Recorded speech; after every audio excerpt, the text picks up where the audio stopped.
Ma fille m'a regardé dans les yeux et m'a dit, « Ne veux-tu pas que ta petite fille ait une vie meilleure, après avoir exigé le contrôle de mon argent ?» Alors, je lui ai répondu de cesser de construire son avenir sur le portefeuille de quelqu'un d'autre. J'ai 62 ans, je suis un homme, retraité, et j'aime penser que je m'en sors bien. Ma femme Rebecca est décédée il y a quelques années, donc je suis seul maintenant. J'ai vendu la grande maison, j'ai emménagé dans un duplex, et je garde une vie simple. Je m'occupe de mon jardin, je fais des grillades le week-end, je regarde le match, et je tiens mes comptes au centime près. Je ne suis pas riche, mais je ne suis pas fauché non plus. J'ai travaillé pendant 4 décennies, j'ai épargné intelligemment, et je ne laisse personne jouer avec mon argent. Apparemment, cela fait de moi un distributeur automatique sur pattes aux yeux de ma fille, Sarah. Sarah a 34 ans. Avant, c'était une enfant douce et drôle. Maintenant, elle est collée à son téléphone, et elle pense que le monde entier a une dette envers elle. Ensuite, il y a Jason. C'est son fiancé, 36 ans, un agent immobilier. Vous voyez le genre. Costume hors de prix, montre brillante, cheveux gominés en arrière, comme s'il passait une audition pour un film de mafieux. La première fois que je l'ai rencontré, j'ai tout de suite su que c'était une sangsue au beau parleur. Il parle beaucoup, mais ne dit rien, si vous voyez ce que je veux dire. Donc, ils viennent un samedi. Jason sourit de toutes ses dents, comme s'il venait de conclure un accord à 1 million d'euros. Sarah, elle, a un visage très sérieux. Je savais déjà que je n'allais pas aimer la direction que prenaient les choses. Nous nous asseyons, et Jason dit, « Thomas, nous voulions te parler de quelque chose d'important. J'adore toujours quand les gens vous brossent dans le sens du poil, juste avant de demander une chose insensée. Et voilà que ça arrive. Ils avaient besoin de 65 000 euros pour leur lune de miel. Pas pour une maison. Pas pour rembourser des dettes. Pas pour construire quelque chose. De putain de vacances. Un voyage de luxe aux Maldives, avec une villa privée, des soins au spa, et des salles de bain en marbre importées, parce qu'apparemment, de nos jours, les salles de bain d'hôtel comptent dans les histoires d'amour. Et un mois entier à jouer à la royauté. J'ai franchement ri. Je pensais que c'était une blague. 65 000 euros pour des vacances. J'ai demandé, qu'est-ce que vous faites, vous achetez aussi l'île? Jason n'a pas ri. Sarah non plus. Ils étaient tous ce qu'il y a de plus sérieux. Sarah dit, papa, tu es assis sur un tas d'argent. Tu as l'assurance de maman, ta retraite. Ne veux-tu pas que je commence ma vie heureuse? Je me suis adossé, et j'ai répondu, ton bonheur ne coûte pas 65 briques. 15 000 c'est ce que je te donnerai. C'est généreux. C'est plus que ce que j'avais quand je me suis marié, et cela couvrira un beau mariage ainsi qu'un voyage. Si tu veux les Maldives, trouve-toi un agent de voyage. Et un deuxième emploi. Jason intervient alors, avec sa voix de vendeur. Thomas, réfléchis-y. Il ne s'agit pas seulement de Sarah. Il s'agit de la famille. Avec le bébé qui arrive, ne veux-tu pas qu'elle ait de la stabilité? Ne veux-tu pas investir dans l'avenir de ton petit enfant? J'ai souri en coin. Oh, maintenant c'est un investissement, parce que la dernière fois que j'ai vérifié, les investissements rapportent généralement quelque chose. Des vacances, ça ne rapporte rien. Tu veux juste que je finance ton diaporama Instagram. Cela lui a effacé son sourire pendant une seconde, mais Sarah a pris le relais. Tu es égoïste. Le père de Jason nous aide quand nous en avons besoin. Lui, il comprend la famille. C'est là que je me suis penché en avant, et que j'ai craqué. Alors, va lui demander 65 000 euros. On verra s'il achète votre petit argumentaire de vente, parce que ma réponse ne changera pas, écoutez bien. J'aime ma fille. Je l'ai toujours aimée. Mais la façon dont elle a dit ça, comme si je lui devais mes économies simplement parce que je suis son père. Ce n'était pas l'amour qui parlait. C'était un sentiment d'avoir tous les droits. C'était Jason qui lui murmurait à l'oreille, qui l'a monté contre moi. Alors, je suis resté calme. Je n'ai pas haussé le ton. J'ai simplement dit, j'ai travaillé 40 ans pour cet argent. J'ai épargné. J'ai fait des sacrifices. Et j'ai enterré ma femme, avant même de penser à toucher un seul centime de tout ça. Cet argent sert à me maintenir à flot. Pas à financer des vacances que vous oublierez dans 6 mois. 15 000 c'est à prendre ou à laisser. Sarah m'a lancé un regard froid. Le genre de regard que les gens vous jettent, quand ils ont déjà décidé que vous étiez l'ennemi. Elle s'est levée, a attrapé son sac à main, et a lancé « Si tu ne te soucies pas de mon bonheur, ne t'attends pas à voir ton petit enfant. » Puis, elle est sortie en trombe. Jason a suivi, sans même jeter un regard en arrière. La porte a claqué, et c'était terminé. Vous pourriez penser que je me sentirais anéanti, mais honnêtement, je suis resté assis dans mon fauteuil inclinable, j'ai allumé le match, et j'ai pensé, s'ils veulent essayer de m'extorquer, il ferait bien d'amener autre chose que des visages tristes et une fausse culpabilité. Ce n'était pas la première fois que Sarah essayait de me faire le coup, mais c'était le plus gros. Quant à Jason, je pouvais presque voir les signes du euro dans ses yeux. Il n'épousait pas ma fille. Il épousait son accès à mon argent. Je l'ai su à ce moment-là. Le silence après cette dispute a duré des semaines. Pas un appel, pas un texto. Ça m'allait très bien, moins de drame dans ma vie. J'ai continué à vaquer à mes occupations, j'ai payé mes factures, et j'ai même réparé l'évier, ce que je repoussais depuis un moment. La paix, c'était agréable. Mais voici la vérité sur les escrocs. Ils ne s'arrêtent pas. Ils se regroupent. Ils complotent. Ils cherchent un autre angle d'attaque. Ainsi, quelques semaines après le coup des 65 000, Sarah m'appelle de nulle part. La voix toute douce, comme si elle revenait d'une retraite de yoga. Papa, j'y ai réfléchi, et peut-être que nous étions tous les deux trop têtus. Jason et moi voulons en discuter. Allons dîner chez Victoria, c'est moi qui régale. Victoria, ce n'est pas un endroit pour aller prendre un burger. C'est là que j'ai emmené Rebecca pour notre 25e anniversaire de mariage. Sarah le savait. C'était l'appât.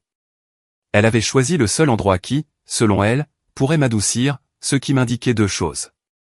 Premièrement, il me voulait sentimental, et deuxièmement, Jason était derrière tout ça. J'ai répondu, bien sûr. J'ai gardé une voix posée, je n'ai rien laissé paraître. J'avais déjà 10 coups d'avance. J'ai raccroché, je me suis adossé à ma chaise, et j'ai pensé, très bien, Jason, que la danse commence. Voyez-vous, la plupart des gens de mon âge sont considérés comme lents ou faciles à bousculer. J'aime bien jouer là-dessus. Les gens s'attendent à ce que j'acquiesce. Ensuite, je les frappe avec quelque chose qu'ils n'ont pas vu venir. Bref, je n'allais pas me rendre chez Victoria à l'aveuglette. J'ai aligné mes pions. La première chose que j'ai faite, c'est de sortir mon téléphone, et de faire défiler mes contacts jusqu'à Maggie Lawson. Elle pratique le droit de la famille depuis plus longtemps que Jason n'est en vie. Maggie ne fait pas dans la conversation de salon. Elle n'édulcore rien. C'est le genre de femme qui ne ferait qu'une bouchée d'un jeune avocat au petit déjeuner, sans même avoir besoin de café après.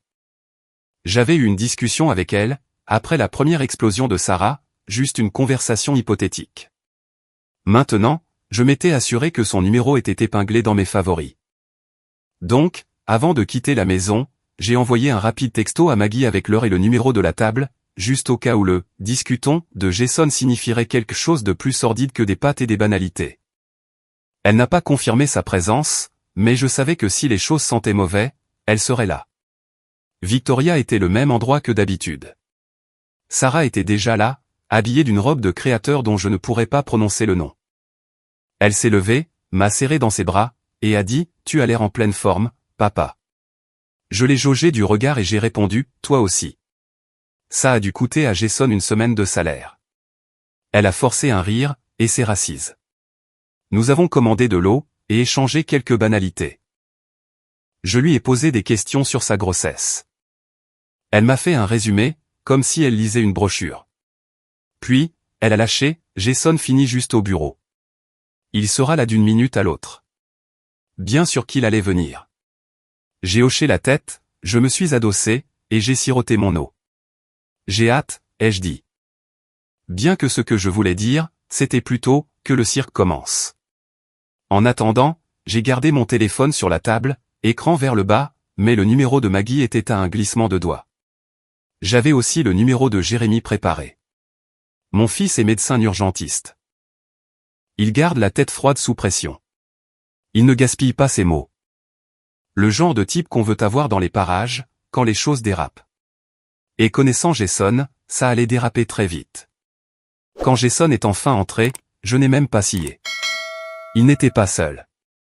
3 hommes en costume sont entrés derrière lui, attachés caisse à la main, et c'est là que j'ai su que mon instinct ne m'avait pas trompé. Ce n'était pas un dîner. C'était des affaires. Leurs affaires, leur tentative de me coincer. Mais voilà le truc, je n'étais pas coincé. Pas même un peu. J'avais joué à ce jeu trop longtemps pour me coucher maintenant. Jason pensait avoir le dessus en entrant chez Victoria avec sa petite cour juridique. Ce qu'il ignorait, c'est que j'avais déjà déplacé mes pièces sur l'échiquier. J'ai réajusté ma veste, je lui ai fait un sourire carnassier, et j'ai pensé, très bien, mon garçon. Montre-moi tes cartes. Voyons si tu peux gérer ce qui t'attend. Jason s'est pavané comme s'il était le propriétaire des lieux, affichant son faux sourire de star de cinéma. Derrière lui, les 3 avocats le suivaient avec leurs mallettes, comme des canetons derrière leur mère. Vraiment subtil. Victoria, c'est un endroit pour la lumière des bougies et les pâtes, pas une salle de réunion. Ils avaient l'air ridicules. Thomas, a dit Jason, merci de nous rencontrer. Nous avons pensé qu'il valait mieux discuter des choses avec l'aide de professionnels. L'aide de professionnels ? Ai-je répété. C'est drôle, je ne savais pas qu'une réconciliation nécessitait une équipe d'avocats. J'imagine que j'ai raté cet épisode du docteur Phil. Sarah a bougé sur sa chaise. Ne me regarde pas, a-t-elle marmonné. Papa, ils sont juste là pour t'aider à expliquer certaines choses. Mouais, ai-je répondu en m'adossant. Alors, je commande les lasagnes avant ou après l'interrogatoire ? L'un des costards, un type aux cheveux argentés avec ce sourire de prédateur bien rodé, a fait glisser un dossier sur la table. Monsieur Carter, je m'appelle Richard Kirk. Nous avons préparé des documents qui, nous le pensons, faciliteront les choses pour toutes les personnes impliquées. Je n'ai pas touché au dossier, je l'ai juste regardé comme s'il allait me mordre. Faciliteront les choses pour qui, exactement ? Jason est intervenu, avant que Kirk ne puisse répondre. C'est simple, Thomas. Tu signes une procuration. De cette façon, Sarah et moi pourrons gérer tes finances, tes investissements, tes décisions immobilières. Tu sais, t'enlever un peu de poids des épaules. J'ai levé un sourcil. M'enlever du poids des épaules ? Je porte encore mes propres courses, mon garçon. Je suis à peu près sûr de pouvoir gérer mon compte bancaire. Jason a gloussé, comme si j'avais fait une blague de papa. Bien sûr, bien sûr. Mais tu as 62 ans maintenant. Les choses se compliquent. Les marchés fluctuent. Pourquoi te stresser, quand nous pouvons nous en occuper ? Je l'ai regardé droit dans les yeux. Jason, je fais encore mes impôts à la main, et j'ai surpris l'évaluateur du comté en train de me surfacturer 800 € l'année dernière. Si tu penses que je ne sais pas compter, c'est que tu as reniflé trop d'encre de photocopieuse. Sarah a fini par prendre la parole. Son ton était plat, glacial. Papa, c'est le choix intelligent. Si tu signes, tout se passera bien. Si tu ne le fais pas, eh bien, tu pourrais ne pas voir ta petite fille grandir. Et c'était là. La menace, sortant directement de la bouche de ma petite fille. Pendant une seconde, je suis resté assis là, à digérer l'audace de la chose. Puis, je me suis penché en avant, j'ai croisé les mains, et j'ai dit, alors, c'est ça le marché. Je signe pour céder ma vie, ou je perds ma petite fille. Tu te rends compte que ça ressemble moins à de la famille, et plus à une demande de rançon, n'est-ce pas ? La mâchoire de Sarah s'est contractée. Jason a pris son visage d'homme d'affaires calme. Personne ne te menace, Thomas. Nous offrons une sécurité, pour Sarah, pour le bébé, pour toi. De cette façon, rien ne sera mal géré. Mal géré ? Ai-je répété. Tu veux dire comme ta BMW en leasing qui est en retard pour sa révision, ou tes 3 dernières affaires immobilières immanquables, qui ont tellement raté qu'elles sont sur orbite ? Son sourire a tressailli. L'avocat aux cheveux argentés s'est raclé la gorge, comme s'il voulait faire avancer les choses. Monsieur Carter, si vous pouviez juste signer et parapher ici, nous pourrions finaliser ceci ce soir. J'ai enfin ouvert le dossier. Une procuration, exactement comme je le pensais. Un contrôle total sur mes comptes, mes biens, mon assurance. 40 ans de sueur et de travail étalés comme un buffet, pour que Jason puisse se servir. Je l'ai refermé calmement. Et si je ne signe pas? Sarah m'a enfin regardé. Ses yeux étaient froids, calculateurs. Alors tu ne verras pas Emma. C'est ton choix. J'ai laissé la phrase planer un instant, puis j'ai mis la main dans la poche de ma veste, j'ai dépassé mon portefeuille et mes lunettes, et j'ai sorti mon téléphone. J'ai fait défiler l'écran, jusqu'à ce que je trouve le numéro que je voulais. Les yeux de Sarah se sont rétrécis. Papa, qu'est-ce que tu fais? J'ai appuyé sur appel, et j'ai porté le téléphone à mon oreille. Salut, Jérémy, c'est papa. J'ai besoin de toi chez Victoria, sur Méridian. Ouais, maintenant. Ne t'embête pas à te changer. Ta tenue d'hôpital fera l'affaire, viens juste. J'ai raccroché et posé le téléphone sur la table. Écran vers le haut, cette fois. Jason a ri nerveusement. Il n'est pas nécessaire d'impliquer Jérémy là-dedans. C'est entre nous. J'ai souri en coin. Entre nous, Jason? Tu es entré au dîner avec 3 avocats. Je pense que le noob a quitté le bâtiment il y a 20 minutes. Le plus jeune avocat avait l'air mal à l'aise, mélangeant des papiers qu'il ne lisait même pas. Kirk a réessayé, plus doucement cette fois. Monsieur Carter, les affaires familiales peuvent devenir émotionnelles. Nous essayons simplement de nous assurer que tout est géré correctement. Géré correctement, ai-je dit. Elle est bonne, celle-là. Laissez-moi deviner. Moyennant de modestes frais administratifs, n'est-ce pas? La mâchoire de Jason a encore tressailli. Thomas, s'il te plaît, ne rends pas cela plus difficile que nécessaire. Tu devrais nous remercier d'intervenir.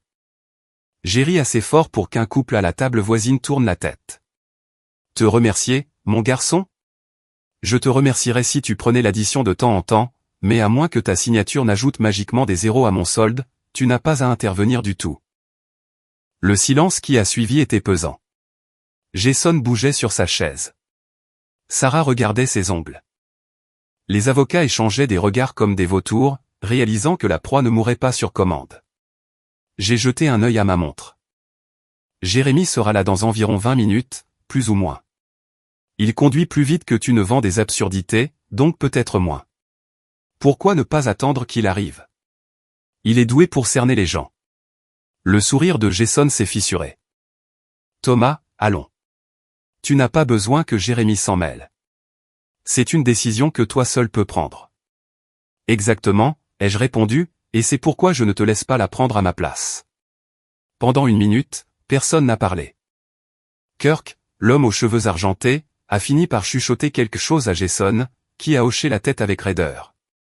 Sarah fuyait toujours mon regard. Je me suis adossé, détendu, et j'ai croisé les bras.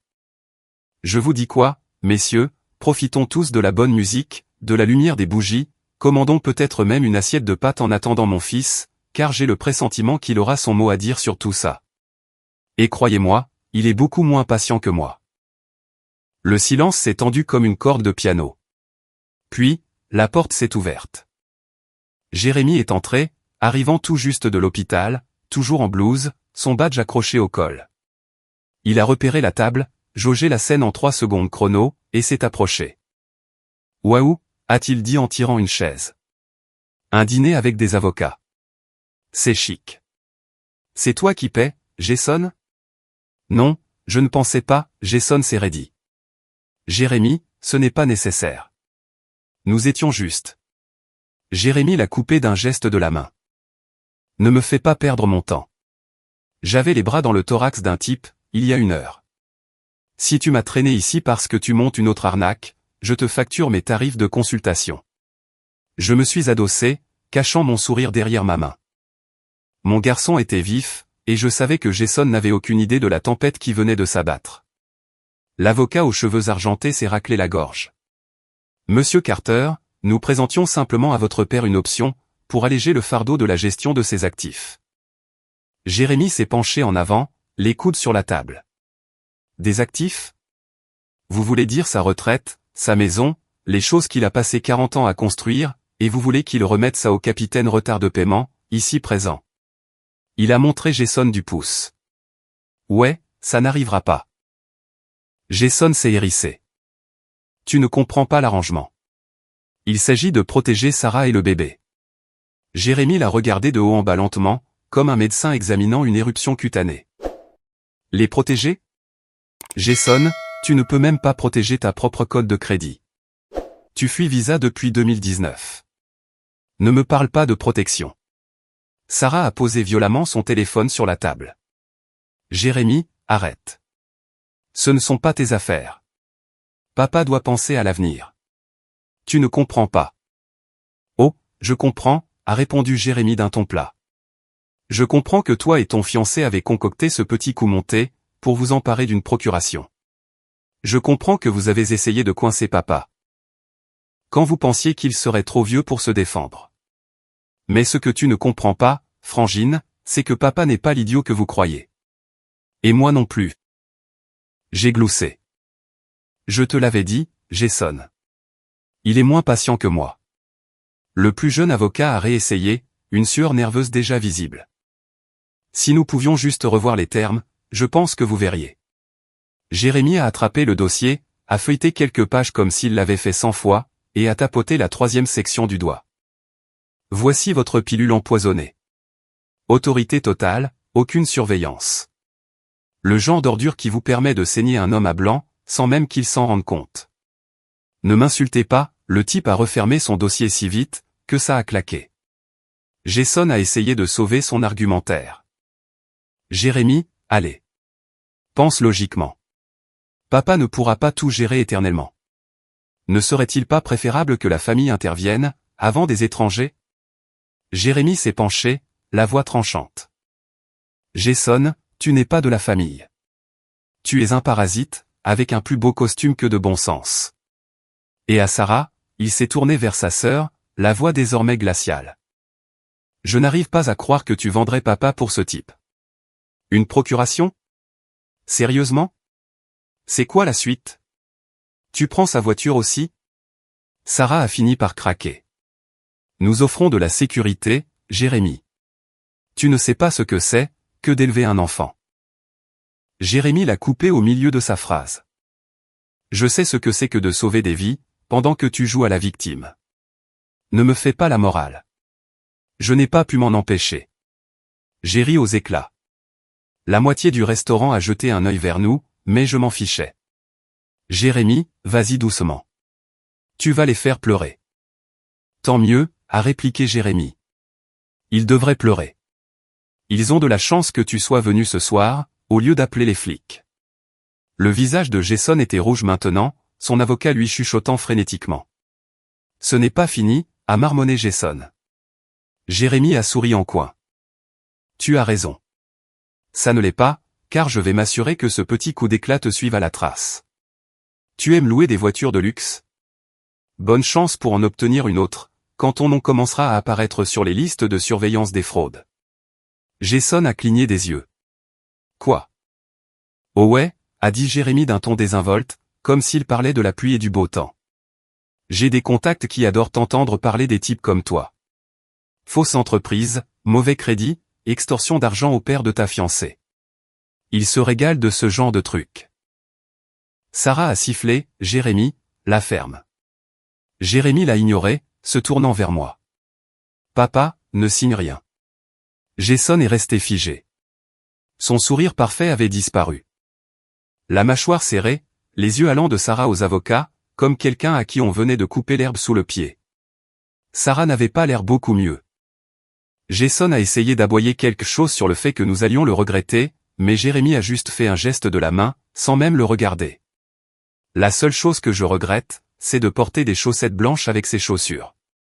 Tout le reste est parfait. Ça a fait taire Jason pour un moment. Je me suis adossé, les bras croisés, regardant la couleur quitter son visage. La pièce était tendue, et je savais que ce n'était qu'une question de temps, avant que le prochain coup ne soit porté. La pièce était d'un silence de mort. Jason serrait toujours son précieux dossier, comme s'il s'agissait de la Magna Carta. Sarah avait les bras croisés, comme si elle était la reine du château, et Jérémy était adossé à sa chaise, avec ce sourire en coin qui me disait toujours qu'il avait 2 coups d'avance.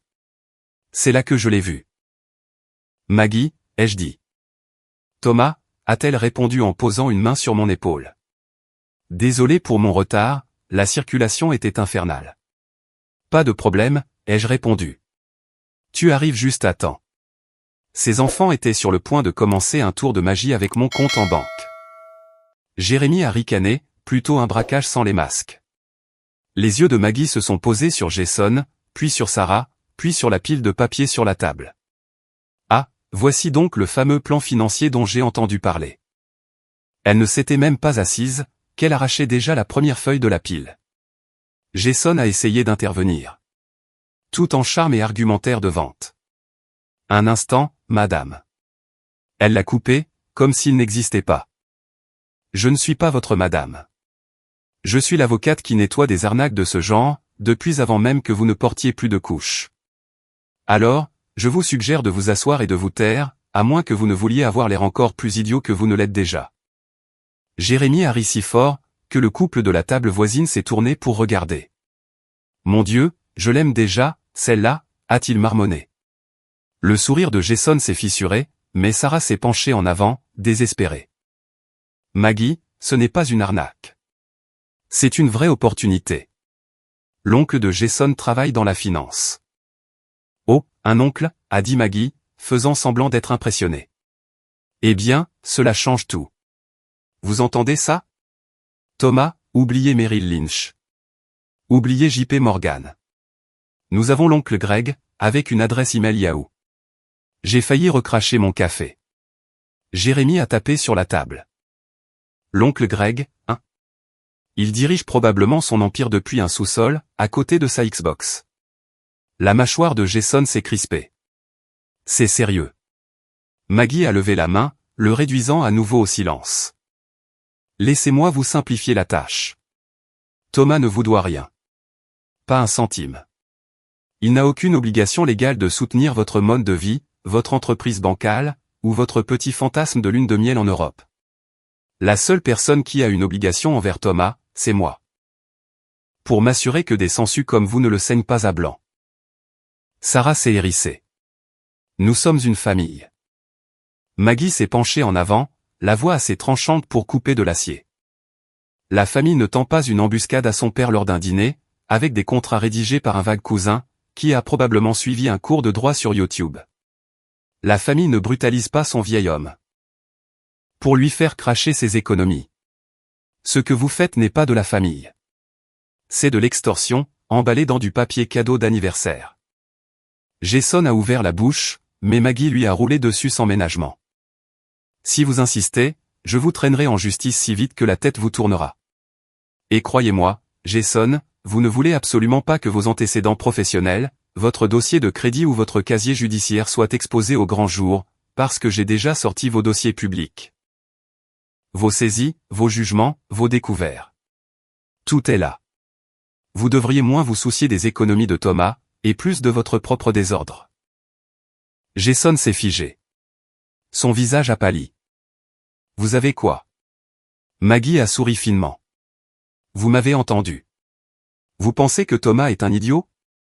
Il m'a appelé à la seconde même, où Sarah a envoyé cette petite invitation à dîner. Alors, pendant que vous peaufiniez votre discours devant le miroir, je creusais. Et ce que j'ai trouvé? Elle a tapoté les papiers avec un ongle manucuré. Disons simplement que vous devriez moins vous inquiéter de l'argent de Thomas, et davantage du remboursement de vos propres dettes, avant qu'un vrai créancier ne vienne frapper à votre porte. Jérémy a sifflé doucement.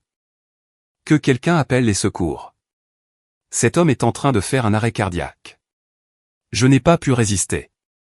Jérémy, ne te donne pas cette peine. Même un massage cardiaque ne peut pas sauver une carrière morte. Les oreilles de Jason étaient rouges vifs maintenant. Il ressemblait à un ballon sur le point d'éclater. Sarah, en revanche, pataugeait. Papa, s'il te plaît.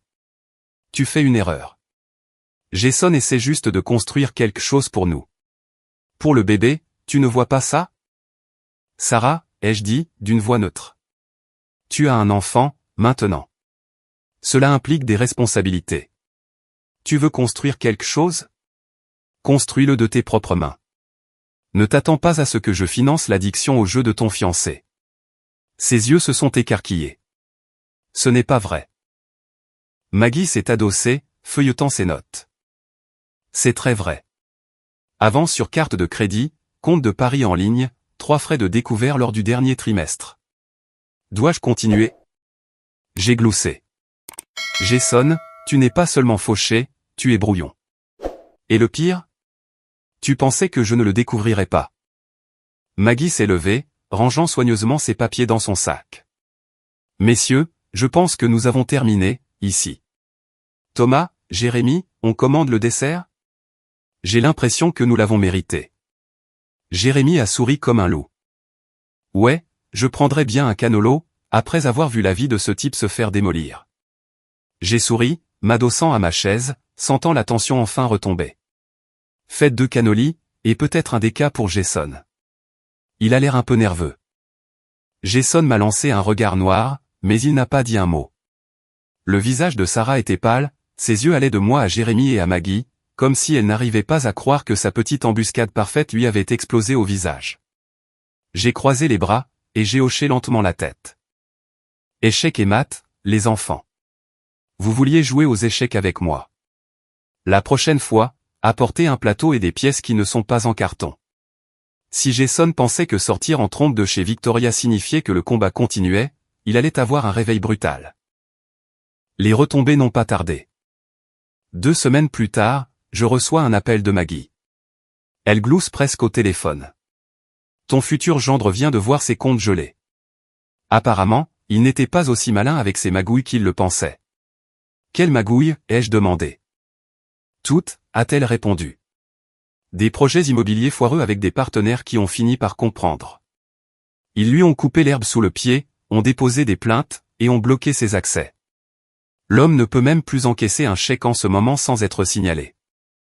Je suis resté assis là, à siroter mon café, en regardant le soleil se lever, et j'ai souri. Je suppose que l'oncle Greg n'a pas été d'une grande aide, finalement. Jérémy, bien sûr, s'en délectait. Un jour sur 2, il m'envoyait des captures d'écran. Jason repéré en train de se disputer devant un bureau de centre commercial. Jason essayant de liquider sa voiture en ligne. Jason se faisant démolir sur un forum de poker, pour avoir été banni d'un site. C'était comme regarder un accident de train au ralenti, et je n'avais même pas besoin de popcorn. Sarah, en revanche, c'est là que le désespoir a commencé à transparaître. Elle a essayé tous les angles. D'abord, c'était l'approche du « nous sommes toujours une famille ». Elle m'a envoyé une carte d'anniversaire. Rien de spécial à l'intérieur, juste un « joyeux anniversaire », papa, gribouillé avec son écriture hâtive. Pas de cadeau, pas de coup de fil, juste assez pour qu'elle puisse dire qu'elle avait essayé. Ensuite, il y a eu les rencontres fortuites. Tomber sur moi à la quincaillerie, tout sourire, comme si de rien n'était. Oh, papa, quelle surprise. Je venais juste chercher des échantillons de peinture. Ouais, bien sûr. Pendant ce temps, elle vivait à 20 minutes de là, et n'avait pas touché un pinceau depuis le lycée. Voyez-vous, j'avais déjà pris ma décision. Je ne jouais plus à leur jeu. On ne peut se laisser avoir par le même tour qu'un certain nombre de fois, avant de commencer à traiter le magicien comme un amateur. Et une fois que j'ai détourné mon attention de leurs bêtises, la vie s'est vraiment améliorée. Pour preuve, Frank Evans a emménagé à 2 maisons de chez moi. 70 ans bien tassés, un ancien ouvrier d'usine. Dur comme le fer. Le genre de type qui porte des bretelles sans aucune ironie, et qui appelle tout le monde « chef ». La première fois que je l'ai rencontré, il était en train d'insulter un entrepreneur, parce qu'il essayait de le surfacturer sur un travail de gouttière. Je suis intervenu, je l'ai soutenu, et 5 minutes plus tard, nous étions sur son porche à échanger des histoires. « Tu me rappelles les gars avec qui je travaillais » m'a-t-il dit. Vif. Tu ne te laisses pas faire par n'importe qui. On va bien s'entendre. Et il avait raison. Depuis, on prend des cafés, on parle bricolage, on a même commencé à se promener ensemble dans le quartier. Ça faisait du bien de tailler la bavette avec quelqu'un qui ne voulait pas me soutirer un centime. Juste un gars solide, de la vieille école, qui appelait un chat un chat. C'est ce qui m'a poussé à faire du bénévolat, aussi. Franck a mentionné que le centre communautaire local avait un programme, où les retraités aidaient les personnes âgées à repérer les arnaques, les appels téléphoniques, les entrepreneurs véreux, vous voyez le genre. Je me suis dit, pourquoi pas? Je venais juste de traverser mon propre cirque. Autant mettre ces leçons à profit. Pendant ce temps, Sarah continuait de faire des gaffes.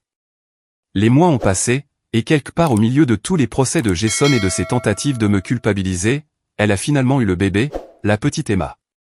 Et voilà le truc.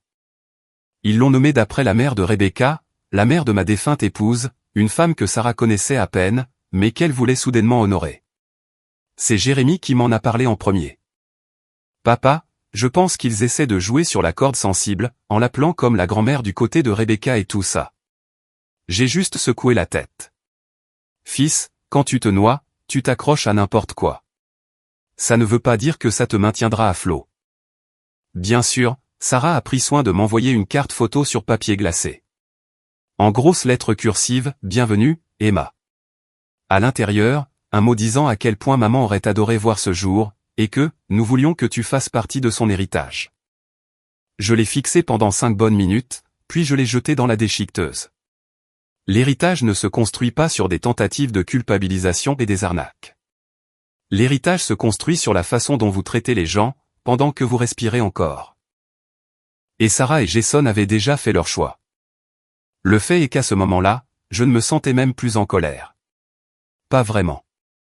Ils avaient essayé de se jouer de moi, et ça s'était retourné contre eux. Maintenant, j'étais occupé à vivre ma propre vie, à apprendre aux personnes âgées à ne pas se faire arnaquer, à discuter avec Franck, à manger les lasagnes de chez Victoria, sans avoir à repousser un contrat de l'autre côté de la table. La réputation de Jason était réduite en poussière. Sarah s'accrochait à un navire en train de couler. Et moi, j'allais bien. Mieux que bien, en fait. Je me suis assis sur mon porche un soir, Jérémy à côté de moi, Franck de l'autre côté de la rue, qui me faisait un signe de la main en promenant son chien. Jérémy a regardé autour de lui et a dit, « Tu sais, papa, la plupart des gars de ton âge ralentissent. Toi, tu deviens juste plus affûté. » J'ai souri en coin. Eh bien, fiston, certaines personnes vieillissent comme du lait. Je préfère vieillir comme un coffre-fort verrouillé, plus difficile à craquer chaque année. Jérémy a ri si fort qu'il s'est presque étouffé avec son soda. Et c'était tout. Jason pouvait fulminer. Sarah pouvait comploter, mais je n'étais plus leur cible. J'avais fini d'être leur portefeuille, leur filet de sécurité, leur vieil homme crédule. Et en ce qui me concerne, le meilleur dans tout ça, ce n'était même pas de couper les ponts avec eux. C'était de réaliser que je n'avais rien perdu du tout. Si. L'empire de Jason, si on pouvait même l'appeler ainsi, s'est effondré plus vite qu'un vieux pain dur. Les procès se sont accumulés, et sans argent pour payer des avocats, il a essayé de se représenter lui-même. Les transcriptions d'audience se lisaient comme un sketch comique. L'homme a réellement soutenu que des promesses verbales constituaient des contrats contraignants. Le juge a failli recracher son café.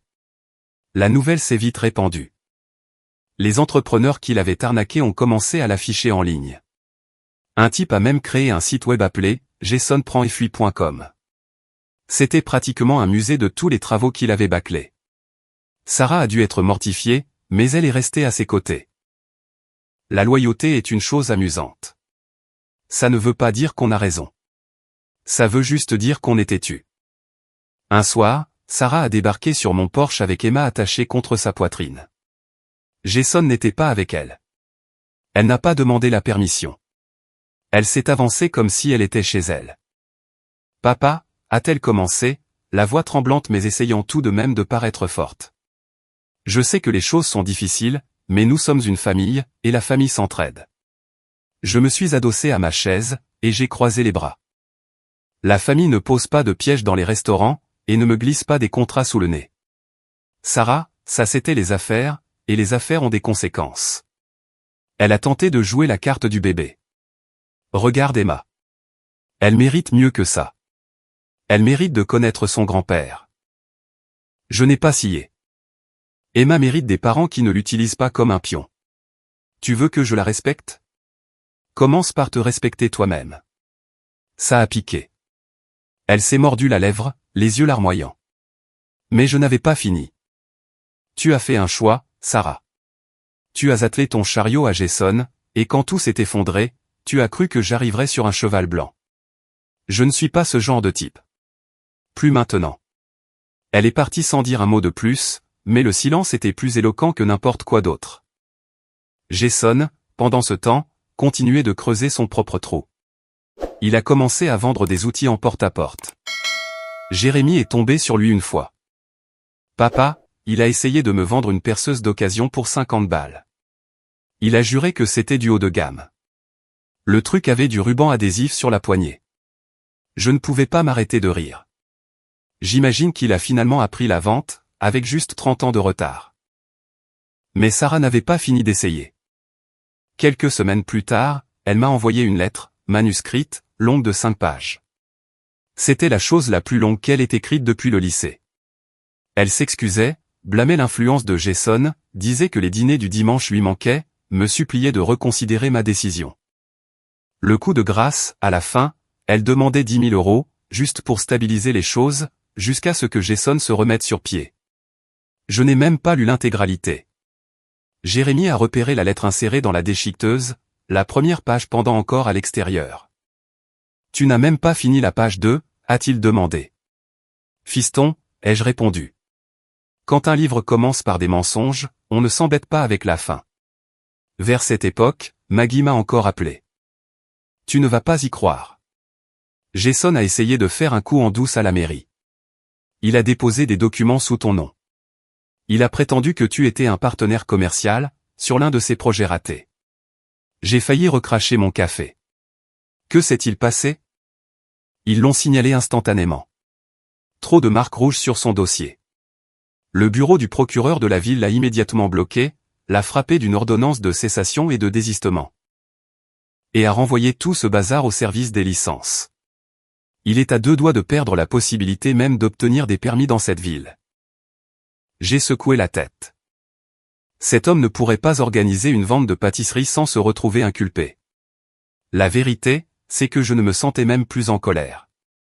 Ce n'était que du bruit. Jason était un parasite en arrière-plan. Sarah était un triste écho, et je vivais ma propre vie. Franck et moi avons continué notre travail au centre communautaire. J'ai même donné une conférence un samedi, sur « Comment ne pas se faire avoir par ses propres enfants ». Salle comble, ovation debout. Un type est venu me voir après, et m'a dit « Vous devriez écrire un livre ». J'ai ri. Non, les livres sont trop polis. J'aime dire les choses franchement. À cette époque, Jérémy prenait son envol. Il a été promu au travail. Il a commencé à sortir avec une fille, qui n'en voulait pas à son compte en banque. Il passait me voir et me mettait au courant. Papa, à chaque fois que Sarah appelle, je laisse sonner. Je ne suis pas son livreur. C'est mon garçon, lui disais-je. Les limites font les hommes. Tu apprends vite. La goutte d'eau qui a fait déborder le vase est arrivée un dimanche après-midi. Jason s'est pointé en personne, mal rasé, portant une chemise froissée, le regard fou. Il s'est avancé sur mon porche. Aucune hésitation. Vous m'avez ruiné, a-t-il hurlé. Si vous aviez juste signé ce contrat, je m'en serais sorti. Je me suis levé, lentement et calmement, comme un homme qui s'étire avant un swing de golf. Jason, tu t'es ruiné tout seul. Tu as essayé d'arnaquer le mauvais vieil homme, et maintenant tu paies l'addition. Il a bredouillé, les poings serrés. Je vais rebondir. Vous verrez. Sarah et moi allons nous relever. J'ai souri en coin. Vous relevez où? Du tribunal des faillites? Ne fais pas de promesses que ton portefeuille ne peut pas tenir. Jérémy, qui était à l'intérieur, est sorti. Papa, tu veux que j'appelle quelqu'un? Je l'ai repoussé d'un geste. Ça n'en vaut pas la peine. Laisse le clown partir de lui-même. Jason est parti en tapant du pied, marmonnant des menaces. Mais nous savions tous les deux qu'il était fini. Et juste comme ça, la tempête est passée. Plus de lettres. Plus de visites sur le pas de la porte, juste le silence. Je me suis assis sur ce même porche quelques semaines plus tard, un café à la main, le soleil sur le visage. Franck est passé, m'a fait un signe de tête. Jérémy a appelé du travail, la voix pleine d'assurance. La vie était belle. Voici la vérité. Couper les ponts avec Sarah et Jason ne concernait pas seulement l'argent. C'était une question de respect. Ils pensaient que l'âge était synonyme de faiblesse. Qu'être un père, c'était être un distributeur automatique sans fond. Ce qu'ils ont oublié, c'est que j'ai roulé ma bosse plus de fois qu'ils n'ont fait leur lacet. Je ne plie pas facilement. Et je ne romps pas du tout. Et si quelqu'un me demande maintenant ce qui s'est passé, je fais simple. Ma fille et son fiancé ont essayé de se jouer de moi, dis-je. Il s'avère qu'ils n'étaient pas prêts pour le jeu du vieil homme. Et puis je souris, car à la fin de tout ça, je n'ai pas seulement gagné. Je suis parti plus vif, plus libre, et en riant plus fort que quiconque.